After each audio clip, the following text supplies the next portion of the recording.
But look, Ben Barnes as a Darkling, look, I was ready to put on that black kefta for that man, okay? I'm just saying. I'm just saying. Don't act like you weren't thinking the same thing. Hi guys, and welcome back to sydsceneit. So I am still on this Shadow and Bone train. I have a couple of videos out related to the show and the books, a trailer reaction, and a review of the book Shadow and Bone. And at this point, I think I am well on my way to becoming a full-on stan for everything related to this series and the Grishaverse and the show. So the show dropped on Netflix a few days ago, and basically I binged it in one day. So we're gonna talk about it. I'm gonna give my non-spoiler review first before kind of going more in depth with things and getting into more spoiler territory. But I'll let you guys know before I do that. So right now we're just gonna do kind of a general review that hopefully doesn't have any spoilers. So if you're unfamiliar with Shadow and Bone, it follows the story of a girl named Alina Starkov, and she is an orphan map maker who is serving in the army, and she lives in this country called Ravka. And this country is divided by this giant mass of darkness called the Fold. Also within this world, within this universe, there are these people called Grisha, and they have special powers like the ability to control air and fire and whatnot. Basically, in this story of Shadow and Bone, Alina gets swept up in the world of the Grisha when it's discovered that she has this power to summon light, and she is believed to be what people call the Sun Summoner. And she is supposedly the only person who is able to get rid of this shadow fold that's dividing the country. So the show Shadow and Bone is based on two books within the Grisha universe, Shadow and Bone, which I have read, and a book called Six of Crows, which I have not read. I found this show to be very, very entertaining, for a lot of different reasons, actually.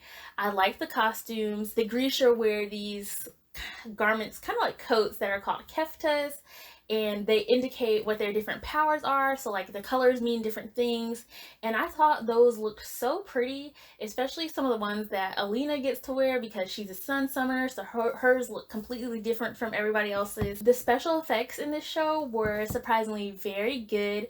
I kind of got the sense that they would be from the trailer. I mean, the special effects in the trailer looked cool. I really liked how it looked to see the Grisha like use their powers. The Fold looked really cool. I was really impressed with how that looked because it is a mass of darkness after all, but they pulled it off. They pulled it together and it actually looked really cool. And then there are these monsters who live within the Fold called the Volcra, and they looked really cool as well. They were actually very scary looking. So special effects were very, very good for this show. The actors were all great in Shadow and Bone, especially Jessie May Lee, who plays Alina Starkov. I loved her in this show because, I'll be honest, when I was reading Shadow and Bone, the book, Alina was not doing much for me. I was not impressed. I was not connected to her, and you can hear me go on whole rants about that if you watch my book review and blog. I very much liked Alina in this show so much more. You have Ben Barnes, who's playing this character called the Darkling, although he's referred to as the General more in the show than in the book. General Kerrigan is his name. I think that's how you say it. And he is just, Ben Barnes is just, y'all, I mean, yes to him. Like I said, so the show incorporates this book called Six of Crows, and we get some characters from that story, and I really enjoyed the Six of Crows characters myself, even though I was totally unfamiliar with them going in, had no idea really who any of them were, but I thought that they were just total scene stealers. Like, all of their scenes I really enjoyed. I really liked every time they showed up. The show is about two books, so there are expectedly a lot of storylines that we're following. We have what's going on with Alina. There's this character named Mal who is Alina's best friend, and then of course all the stuff that Six Crows people are doing. So because we're following so many people, I say that like a lot. It's not that many storylines, but it's enough for you to be like, okay, now what was happening with them again? And oh wait, what were they doing again? Kind of. That can sort of happen when you're watching this show, but overall I really felt like Shadow and Bone flowed pretty well considering how many different storylines we were following. As someone who has only read one book out of the whole Grishaverse myself, I would say that you don't necessarily need to read the books to understand everything in the show. They do a good job of kind of explaining things, doing some world building. So that's not completely necessary. You'd probably be okay not reading them at all, but I know at least having read just the one book, it helped so much. It made my personal viewing experience better, just to at least be somewhat familiar with this world and who some of these people were. It just made it that much more enjoyable. I think that's what had me really excited going into this, was knowing, okay, I at least have like some background knowledge, but you'll be okay if you do not read these books. You'll be fine, I promise you. Overall, I just really liked it. If you're looking for a fantasy show, if you're looking for a new world just to kind of get into, I would definitely recommend this show. It was a pretty easy binge. It's only 8 episodes. They're about like 45 minutes to maybe an hour or so each, give or take. But it was actually a pretty easy watch, especially once you become like invested. It goes by pretty fast, at least for me it did. So I definitely say that you guys should check it out. Yeah, and that's all I really want to say without getting too into spoiler territory. So if you haven't watched the show yet, please stop watching right now, go watch the show and come back and we can talk about more spoilers after. I guess I'll start by going a little bit more in depth with my thoughts on some of the characters, because it has to do with like their plot lines, obviously. So starting with Alina, like I already said, I liked her 10 times better in the show than in the book. She definitely just had a lot more dimension than what I was perceiving from in the book. In the show, she's half Shu. I think that having that element just added to her being an outsider in the world that she's navigating, you know? She doesn't look like anybody else, and then she has no parents, she's an orphan, and then she gets this power, this sun summoning power, and it's unlike, you know, no other Grisha has had this power before. So she really is like on the outside here from everybody else. And on top of that, she didn't even know how to use this power. She didn't know she had it. So it was just, she is like totally out of her element. Speaking of her like not knowing her powers, this was an interesting point, having just read the book and then going into the show. My understanding from the book was that Alina, you know, she is really playing catch up with these other Grisha. Like, they have trained at the little palace like their whole lives, you know, how to use these powers and stuff. And I just feel like that wasn't necessarily conveyed in the show, exactly how unprepared, how lost Alina really was. Because in the book, you know, we see her like she has to study, like she has to read books in the library like all the time, and she has to take these combat classes because she was a map maker. It's not like she was a soldier, you know. We only get what, one combat scene out of this whole show. That was a little disappointing because I don't know, I just felt like it may be a montage or something, like to show that she was really struggling with this power and like being around all these so well experienced people. I just felt like that necessarily wasn't conveyed. I guess it was probably a timing thing, but I don't know, I just felt like they should have shown a little bit more that, you know, she was just totally out of her element with a lot of this stuff. Another thing about Alina that it didn't really change from the book to the show was kind of her reliance on Mal. If you watch my other video, you know I have issues with, I won't say I have issues with their relationship, but I just, you know, It's not my favorite relationship, at least for right now. You could even argue that the show might have like bumped it up a notch because like look at how Alina ended up going into the fold in the show compared to the book. Like in the book, she was already just assigned to go. Like it was no big thing. Like she knew she was going into the fold, like right at the start of the book. That's how it starts. Her and her other fellow map makers, like they were already set to go. But then in the show, we have this whole thing of her. Y'all, she set a whole thing of maps on fire just so she could go into the fold with Mal. Are you. What? Just because so she could go with him? Like, is that not obsessive? Like, that's no, like, sis. Having her set a whole thing of maps on fire was just a little too much for me. I was like, whoa, whoa, whoa. That's. I guess it kind of helped that we can see Mal's side of things in the show more than we do in the book. And I guess knowing that he basically is like just as clingy to her and just as dependent, I guess that helps. And like, but that whole thing, that very first part about Lena, I was not feeling that at all. Like as if I already didn't like her attachment to Mal. That just kind of like put it over the edge. Something I'm really glad that we got to see in the show was a little bit about General Kirian's past. Is that his name even in the book? Like was there a name change? Somebody let me know. We get this scene or this sequence where it's showing a bit of his past and how he was kind of on the run and from the king at the time, and he was with this woman who was a healer, and she dies, and that in turn sparks him creating the fold. I really like that sequence. I don't know if that's something that happens in the books or not, but I like that it was shown here in the show. And I remember in my trailer reaction video saying that the scene where we see the Darkling make the fold, I remember saying that was a scene that I was looking forward to seeing. That was a scene I was looking forward to seeing. I just didn't know that was the scene where we were seeing the fold being made. So I was pleasantly surprised and glad that that was something that I paid attention to in the trailer, because it was very cool to see him just like splay his power out and boom, the fold was there. Now speaking of both Alina and the General, I don't know, how do you guys feel about like their relationship in the book and in the show? Personally, at least in the show, I really liked their relationship. I thought they had a lot of chemistry. He did our girl dirty, y'all. I know he did.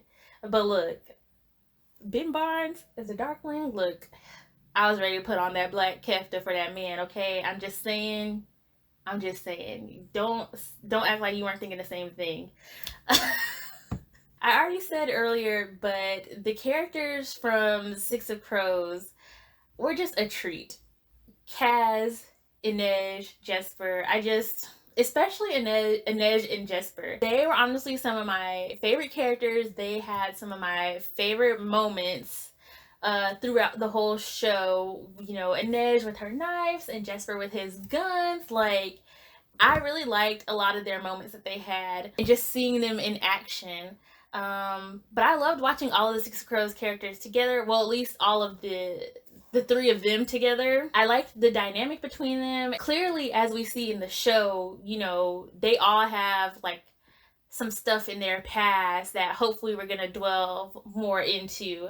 So really looking forward to that. Now, some of these other Six of Crows characters, it's not that I don't like them. It's not that I don't like them. I'm talking about Nina and Mateus.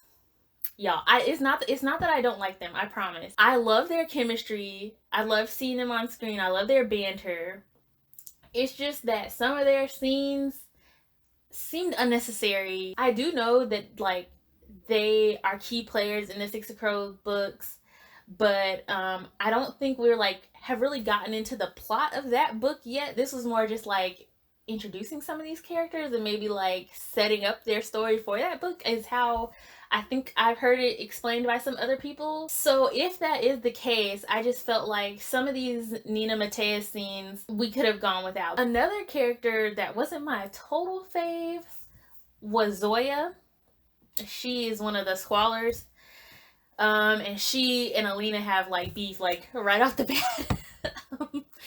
And as we later learn, which I don't even know if this was a thing in the books, but she and the Darkling, the general, have a thing going on. So, you know, here comes this girl was the sun summoner taking my shine, literally. She obviously has animosity towards her. I'm just kind of wondering like why she had such a big role, because at least from the first book, you know, she wasn't all that important. I don't know if that's the case in later books, but at least for the first one, she wasn't all that. So I was just curious as to why like her role was expanded upon in this show. Another thing about Zoya, just like she was just mean for no reason. Like with Agrisha, it's just like as powerful as they are, people already don't like them. So just to be like infighting, and here's this girl that could potentially make things better for all of y'all, it's just, you know, like calm down, Zoya, like chill, you need to like stop. Now another character that I do hope we get to see more of is Jinya.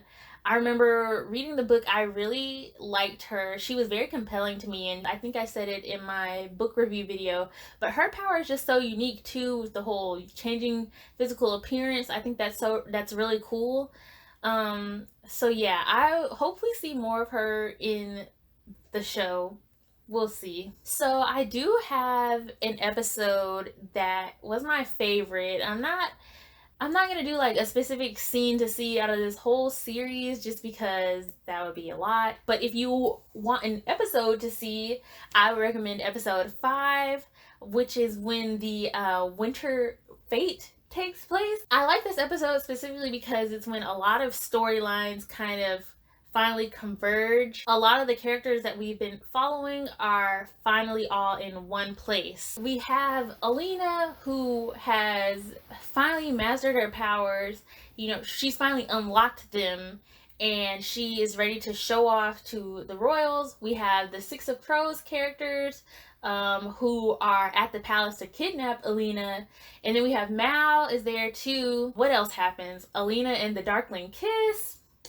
Bagger exposes the Darkling for being like evil. It's just a lot happens in this episode. And I think it was a real turning point for the series. Like from there on out, it moves pretty fast. We cover a lot more ground. So yeah, episode 5 would be probably my favorite episode of the series. Now, one thing we did not see, a big thing I think that we didn't see in the show, was Alina using the cut with her like sun power. I was really disappointed about this because it happened in the book when she was back in the fold, you know, with the Darkling and Mal and all that kind of stuff. I'm really interested as to why it wasn't included in the show, because I just thought it would have been such a cool moment. It couldn't have been that Alina, like, you know, didn't know how to use the cut with her power. I mean, they basically set it up so that Alina, like, she basically like becomes an expert with her sun summoning power, like as soon as she kind of like unlocks them again, you know. And she also had an amplifier at that point when she was back in the fold, so it's just like, why not do it, you know? Like, why not? You might as well. Hi, and so sorry for the interruption, but while we are on the topic of amplifiers, I just couldn't let this video go by without talking about the stag antlers that serve as Alina's amplifier in the show. Can we just take a second to talk about how gnarly they looked?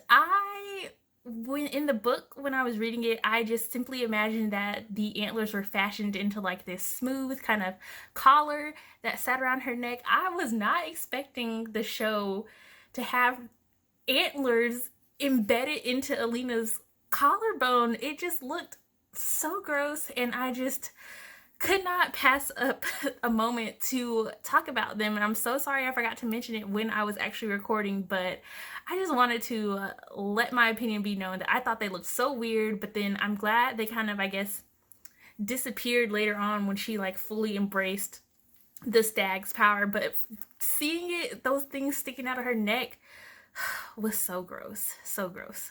Okay, back to the video. It was a scene I was really looking forward to seeing because when it happened in the book, it honestly shocked me. I wasn't expecting her to do that.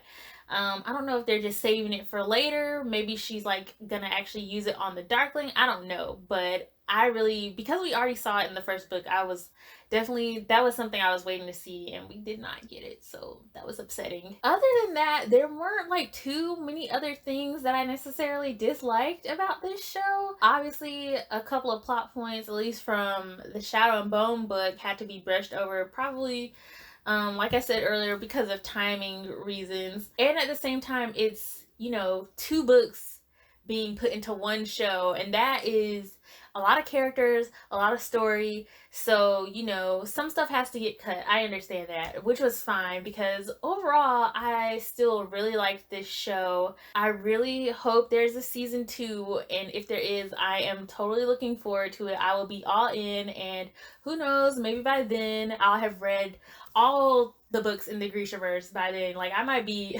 an expert by then, by season 2, y'all, so just watch out. That's all I have to say about Shadow and Bone. Have you watched this show? What did you think about it? What did you like? What didn't you like? Please don't forget to like this video and subscribe to my channel and follow me on social media, and I will see you guys next time. Bye!